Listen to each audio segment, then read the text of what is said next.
अगर आपने हमारे चैनल को सब्सक्राइब नहीं किया है तो चैनल को सब्सक्राइब करने के साथ साथ इस बेल आइकन को प्रेस करें ताकि आप देख पाएं हमारी वीडियोस सबसे पहले।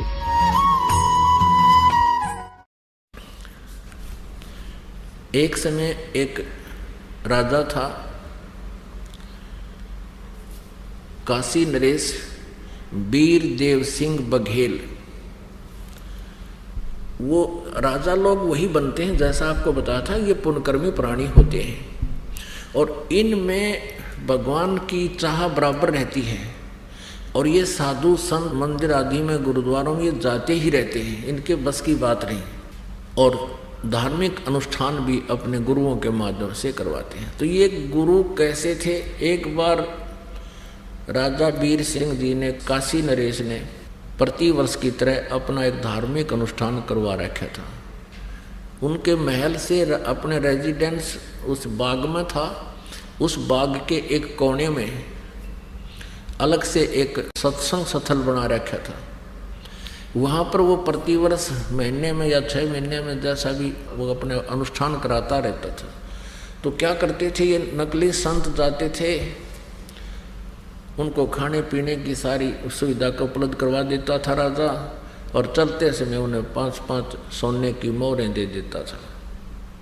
वो उस लालच में वहाँ गणेश ले जाया करते हैं सभी पंथों के। एक बार ऐसा ही अनुष्ठान हो रहा था, कबीर परमेश्वर जी भी पहुँच गए।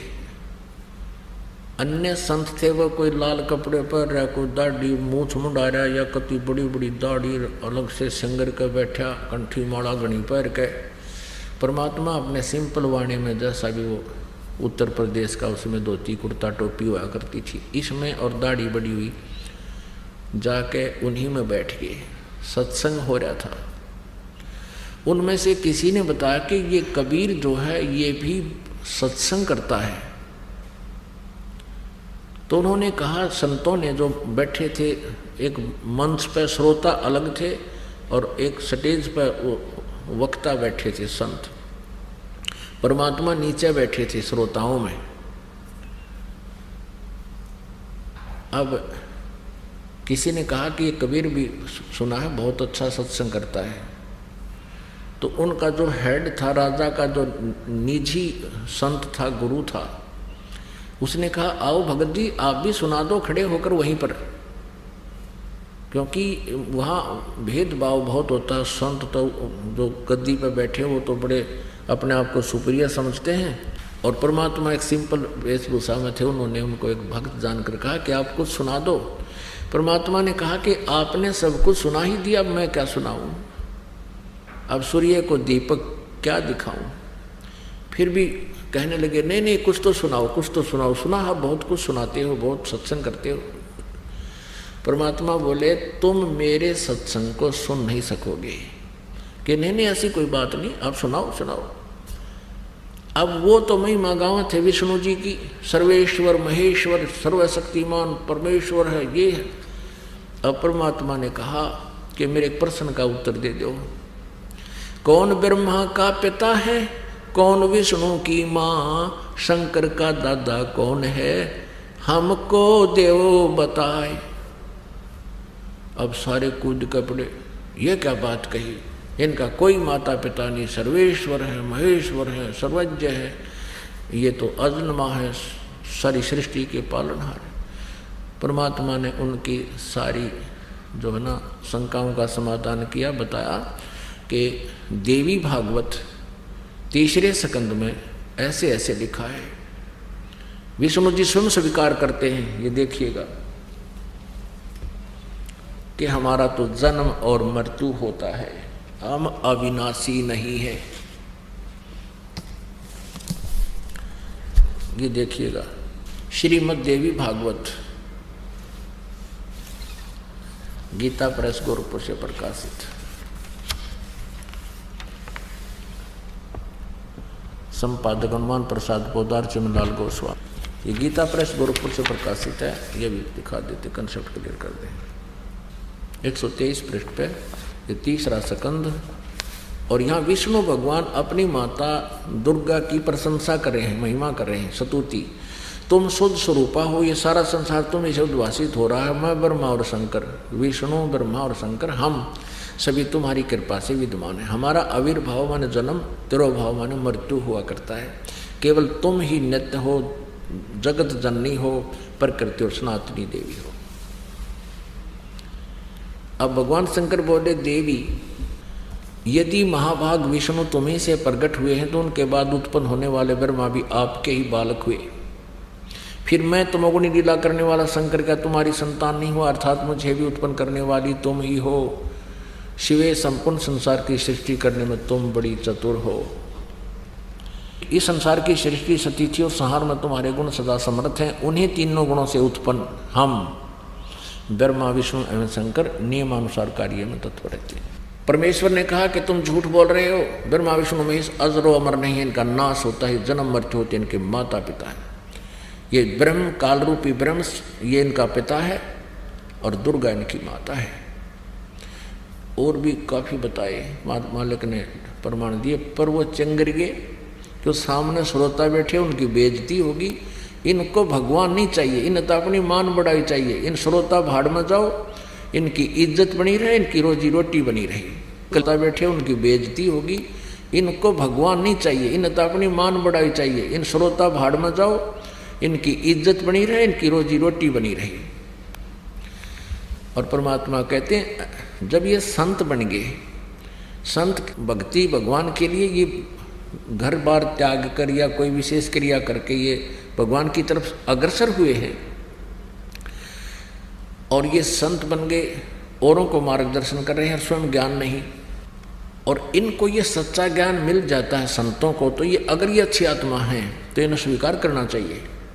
लेकिन ये तभी से आग लगी हुई आज तक, ये मरना मंजूर है, इन्हें ये स्वीकार नहीं कर सकते। परमात्मा की वाणी है कि राज्य तजना सहज है, सहज त्रिया का नेह, और मान बढ़ाई ईर्षा दुर्लभ तजना ये। और इनके तजे बिना भगवान के निकट भी नहीं आ सकता।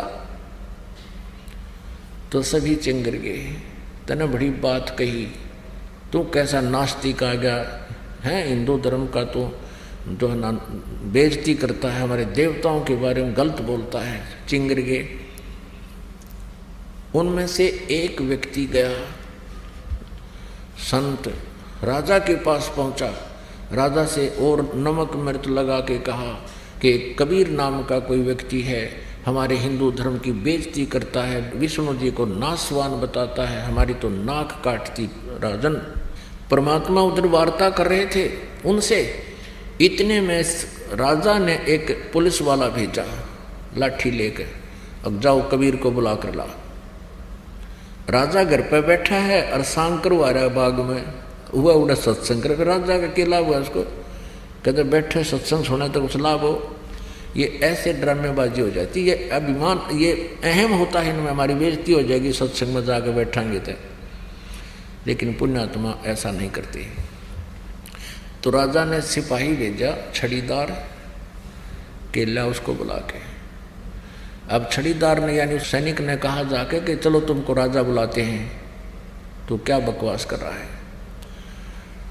अब परमेश्वर ने कहा कि भाई मैं एक नागरिक हूं, स्वतंत्र है, और मुझे तेरे राजा से कुछ लेना देना नहीं है। अगर तेरे राजा को गरज है तो मेरे पास आ जाएगा, और मैं नहीं जाता वहां।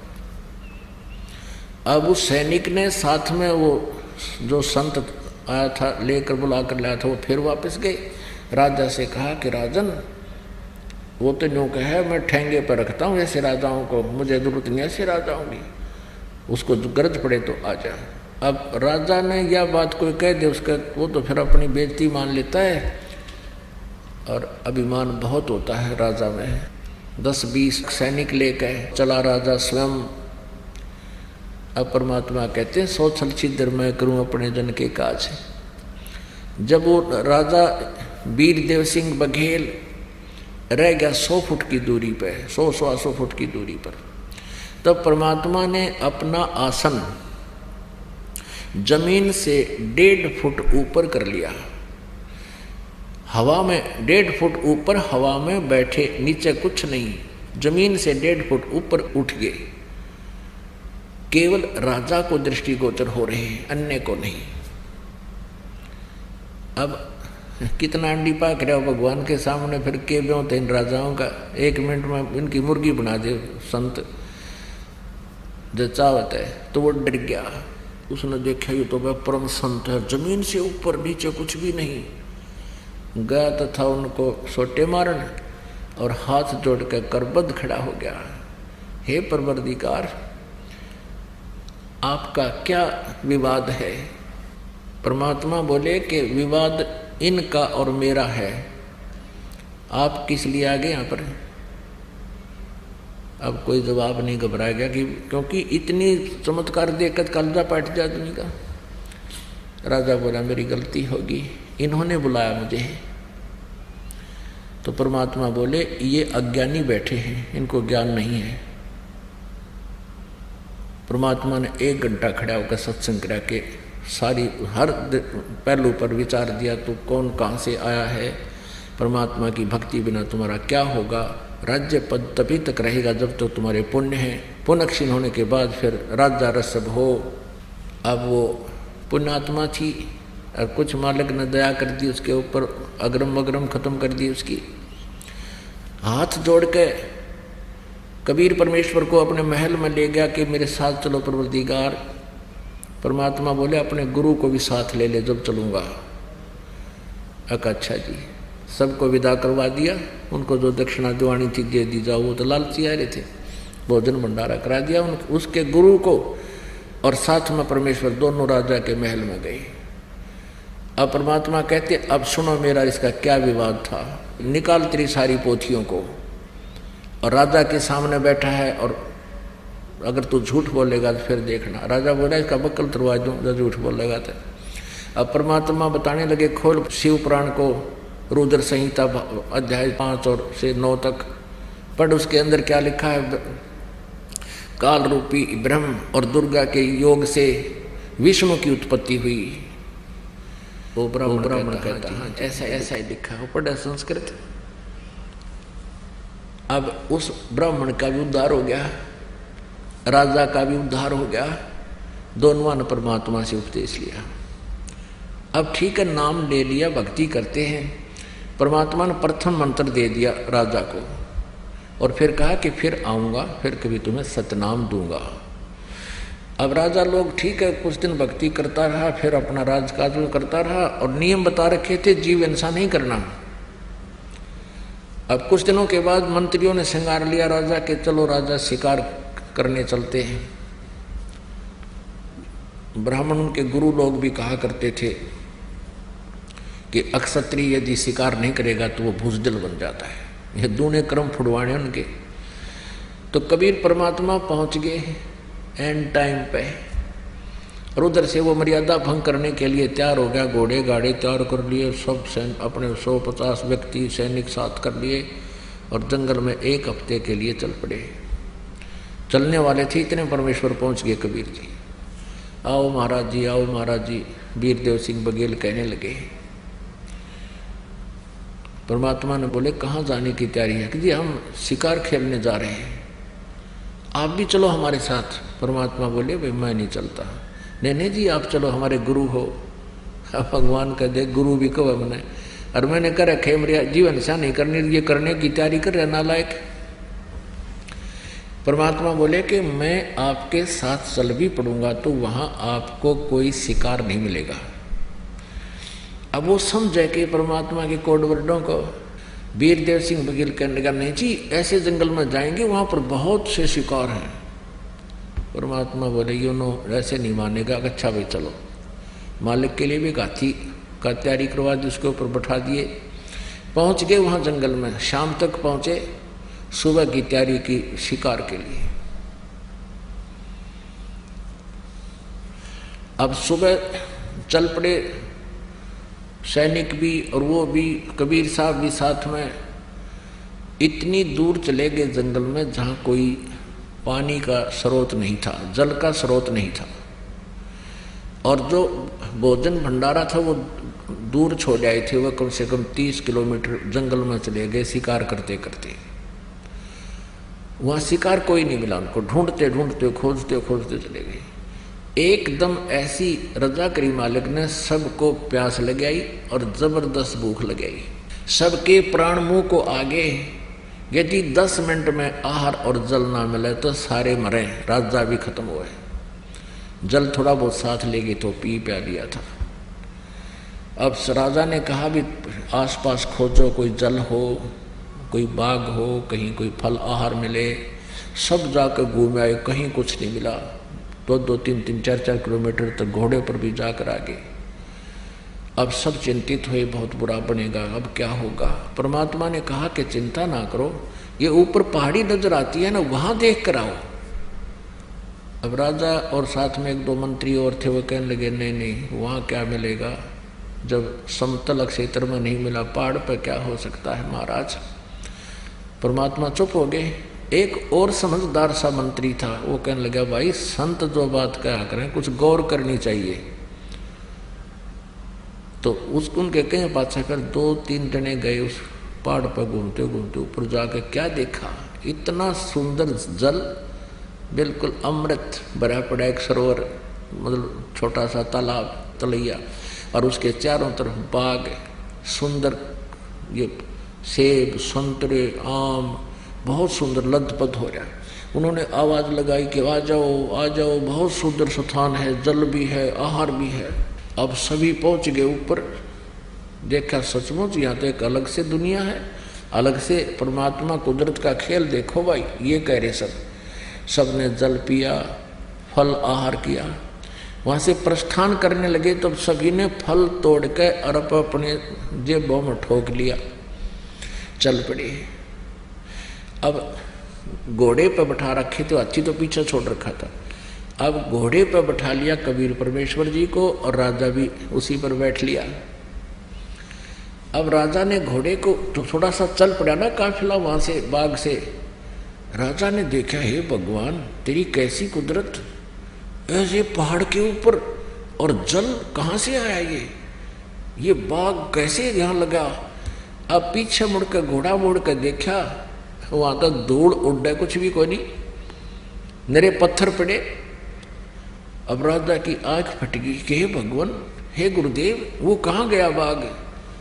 परमात्मा बोले बेटा जहां से आया था वहां गया, ये हमारे सतलोक से आया था। अब इसने सौंपना नहीं कह सकते, क्यों गोज भरी फलों की सबकी थैला में रखा राजा ने भी। अब वापस आ गए, कोई शिकार नहीं मिला। अगले दिन भी परमात्मा ने कहा घर चलो, इन बकवादों से कुछ नहीं हासिल होगा। पैर पकड़ लिए, राजा बोला जी आज के बाद कति जीव हिंसा नहीं करूंगा। प्रभु कहने लगे मैं इसलिए आया था ना, तुम सारे मरो यहाँ पर, तुम्हारा अंत था, तेरी एक्सटेंशन की है मैंने। और तो पक्की जचगी सब कहकर 20 किलोमीटर थे, कुछ भी नहीं था, सारे मराओ कति 10 मिनट में जल और आहार ना मिलता था। घर आकर उसने अपनी रानी से सारा करिश्मा बताया कि परमात्मा आए हैं, ऐसी रक्षा कर दी ने, हम सारे मरने थे। इससे प्रभावित होकर रानी ना मान्या करती, रानी ने भी नाम ले लिया, यानी पूरे परिवार में। अब परमात्मा ने कहा कि अब तू भक्ति कर, तुझे सतनाम दे दिया है, बकवाद छोड़ दिए भी। बोला ठीक है। फिर कहा कि तुझे कुछ दिन में सारनाम दूंगा। अब कुछ वर्षों के बाद राजा ने कहा कि प्रभु आपका दास इस योग्य हो गया हो, सारनाम के दया करियो। परमात्मा ने कहा ठीक है भाई, आज तेरे को सारनाम दूंगा, लेकिन मेरी कंडीशन है। क्या है कि एक चंद्र प्रभा नाम की एक बेटी है हमारी, नाम ले रखा उसने, हमारी उपदेशी शिष्या है, तुम्हारी गुरु बहन है। वो ब्राह्मण की लड़की है, विधवा हो चुकी है, उसके एक बेटी है।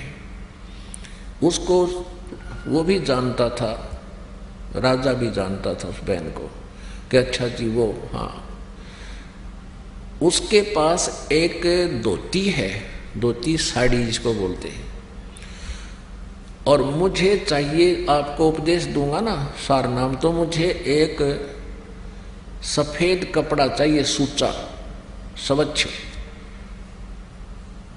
और उस लड़की ने अपने ही आंगन में बाड़ी बीज के, कपास का पौधा बीज के, कई पौधे, और उसमें से जो कपास चुग के उसको लोड के उसकी धागा यानी काट के उसकी उसने अपने हाथों से एक धोती बना रखी है।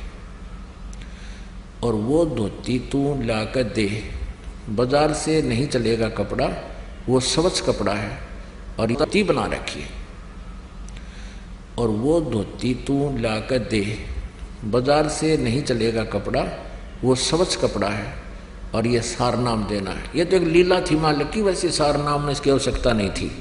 उनका भ्रम तोड़ना था, क्योंकि हम रीस तो कर लेते हैं, सारनाम मिला, मिल भी जाओ तो फिर वो खरे नहीं रहे तो वो फिर खत्म हो जाता है। इसलिए परमात्मा पहले पूरे तैयार करते हैं। और ठीक है, राजा ने कहा जवाब किया गया। प्रभु, राजा ने अपने 2-3 नौकर भेजे सैनिक कि जाकर उस बहन से कहो कि राजा आ रहा है। परमात्मा ने कहा तुम स्वयं जाकर लाना। अच्छा है। अब उस लड़की ने सोचा राजा का मेरे घर पर आने का कौन सा तात्पर्य, क्या उद्देश्य है। राजा लोग खैर में तो आते नहीं, कोई उपद्रव जरूर करेगा मेरे साथ में, जान की बात। फिर भी हिम्मत सी करके आना ही था उसने, तो उसके लिए एक अलग से बढ़िया कपड़ा बिछा करके आसन लगाया और दूध गर्म कर लिया। राजा जब पहुंचा उसको बैठने को प्रार्थना की, राजा बैठ गया। तब उस राजा ने कहा बहन मैं आज आपके पास एक विशेष वस्तु मांगन आया हूं, बहन तू नाटिए मत ना। वो कहने लगी आप राजा हो, हम आपकी प्रजा हैं, आपका सब वस्तुओं पर अधिकार होता है राजा का, तो आज्ञा करो। राजा बोला आज्ञा नहीं, मैं प्रार्थना करता हूं, मैंने उपदेश लेना है सारनाम। राजा बोला आज्ञा नहीं, मैं प्रार्थना करता हूं, मैंने उपदेश लेना है सारनाम। और गुरुजी ने एक कंडीशन रख दी है, उसमें कुछ सफेद कपड़ा चाहिए स्वच्छ। आपके पास गुरुदेव ने एक धोती बताई है, वो धोती जो तूने, तो लड़की ने कहा कि धोती तो मेरे पास बहुत है, दे दूंगी। नहीं, वो धोती दे मुझे जो आपने गंगा जल से लाकर के कपास के पौधों को सींचा है और फिर उसमें जो कपास उगी है उसको लोड कर काट के और उसका कपड़ा से धोती बनाई है, वह धोती मंगवाई है गुरुदेव ने। इसकी जो कीमत तू मांगेगी बहन मैं दे दूंगा। तो लड़की कहने लगी किसी कीमत पर भी इस धोती को मैं नहीं दे सकती, क्योंकि मैंने इसको अपने भगवान जगन्नाथ के लिए तैयार किया है। जगन्नाथ का मंदिर है उड़ीसा में, और वहाँ भगवान की मूर्ति पर चढ़ा कर आऊँगी इस धोती ने। इसमें एक एक तार मेरा भगवान के प्यार का जुड़ा हुआ है, ये मैं तुझे राजा किसी कीमत पर नहीं दे सकती, मुझे मजबूर ना करना। राजा ने कहा बहन सोच ले, मेरे जीवन का सौदा है, मुझे सारनाम नहीं मिला तो मेरा जीवन व्यर्थ हो जाएगा। तू 5 गांव ले ले मेरे तय, जो मुंह मांगे तुझे धन दे दूंगा, तू मुझे धोती दे दे। वो लड़की कहने लगी मैं इस धोती को आपको नहीं दे सकती, तेरे राज को त्याग सकती हूँ, फांसी दे मैं फांसी पर चढ़ सकती हूँ, जबरदस्ती छीन सकता है, मैं अपने भगवान की धोती नहीं दे सकती। उसने कहा गुरुदेव ने कहा, किसी ने कहा। वो लड़की कहती है नहीं, मैं अपने भगवान वाली वस्तु को नहीं दे सकती। अब राजा क्योंकि भगवान से डरने वाला था, मालिक का ज्ञान सुन रखा था ना, उसका 2 मारो जूतर उठा लेता था, ऐसे चलना नहीं था। तो वो जान गया अब भाई मेरे कर्म माड़े हैं, जब लड़की के जद पकड़गी, कर्महीन हूं मैं, ये सारनाम नहीं मिला तो मेरा जीवन व्यर्थ रहेगा। राजा वापस आ गया। राजा का चेहरा देखकर प्रभु ने कहा क्या रहा राजन। कबीर साहब ने कहा कि भगवान मेरा दुर्भाग्य है, मैं कर्महीन इंसान हूँ, आज मेरे शुभ मार्ग में बाधा बन गई, उस बहन ने धोती दी नहीं। परमेश्वर ने कहा भी क्या कहा कि वो कहती है कि मैंने अपने भगवान जगन्नाथ के लिए इसकी तैयारी की है, और मैं उसको ही चढ़ाऊंगी, जगन्नाथ के मंदिर में जाऊंगी, नंगे पैरा जाऊंगी और भगवान का चढ़ा आऊंगी। मैं नहीं दे सकती। मैंने सारे प्रयत्न कर लिए, उसको सब लालच भी दे दिया, हाथ भी जोड़ दिए, पर वह बहन मानी नहीं। गुरुदेव मेरा दुर्भाग्य है। परमात्मा बोले भी चलो मैं अपनी कंडीशन लूज करता हूँ, अपनी शर्त को मैं ढीला करता हूँ, तो ऐसे कर, ये बहन जगन्नाथ में जो तेरी गुरु बहन है, जगन्नाथ के मंदिर में या धोती चढ़ा के आवेगी, अर्पण करेगी, तू उसकी मदद कर दे, रास्ते में उसको कोई बाधा ना करे, और उस धोती को वे ठीक ठाक चढ़ा के वापस आ जाएगी, इसको कोई दुख ना होया तो मैं तुझे सार नाम दे दूंगा, फिर मैंने कपड़े की जरूरत को जा। राजा ने राहत की सांस ली, एक नई किरण दिखाई दी प्रकाश की, ने बोला जो आज्ञा महाराज। उसी समय राजा ने 2-3 नौकर समझदार से भेजे और बहन से कहो कब जाएगी वो पूछो उससे, और उसकी मदद करो, उसको उसके लिए एक रथ जोड़ दे जाओ, बैठा कर ले जाना, खाने पीने की व्यवस्था करना, बहन को कोई दुख ना हो। अब राजा की आज्ञा लेकर के सिपाही पहुंचे कि बहन, राजा ने कहा कि आप कब जाओगी जगन्नाथ के ये धोती अर्पण करने। राजा ने हमारी सेवा लगाई है 4-5 सैनिकों की, हम आपके साथ चलेंगे, आपको कोई रास्ते में दुखी ना कर दे। आपके लिए राजा ने रथ तैयार करवा दिया है। वह बहन कहने लगी मैं, उसने तो ये सोचा था कि राजा घर पर जाकर सोचा करे और फिर मेरे साथ कोई उपद्रव पैदा करेगा। वह डर रही थी, सैनिक वापस आए तो घबरा रही थी कि हो गया काम गड़बड़, होने दो जो होगा, ये सोच लिया था। भगवान के लिए देश निकाला भी अच्छा। अपने आत्माओं ये देखना है आपने, इसका निष्कर्ष क्या निकलेगा इस स्टोरी का। ये केवल कथाएं नहीं है, ये हमारे लिए बहुत काम की वस्तु है। अब जब ये बात सुनी उस बहन ने, वह गदगद होगी, शुक्र मनाया जगन्नाथ भगवान का।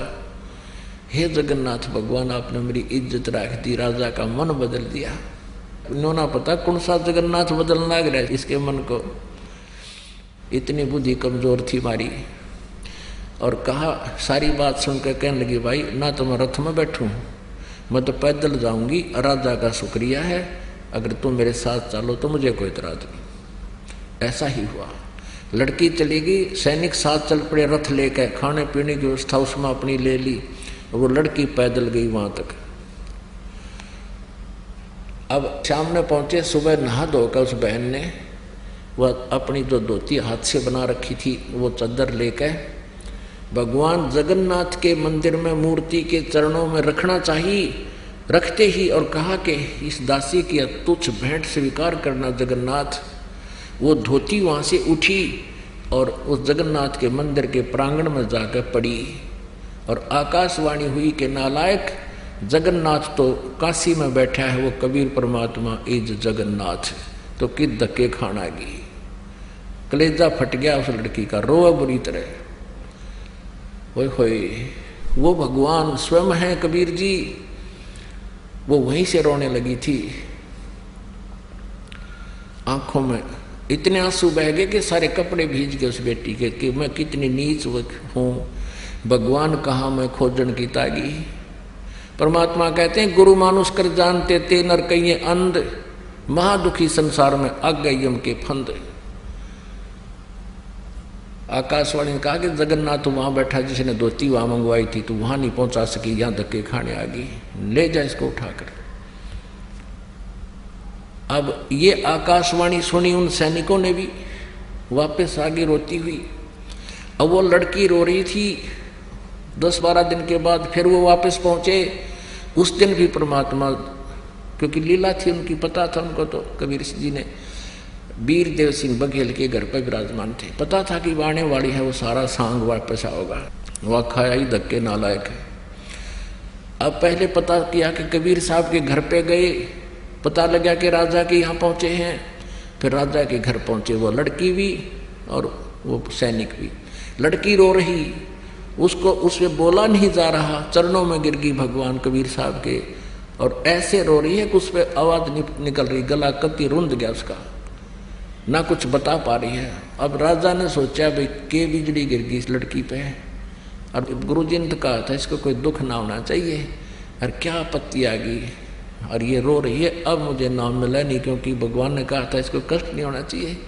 सैनिकों को बुला कहा, अरे निकम्मो क्या हो गया इसको, तुमने मेरा नाश कर दिया।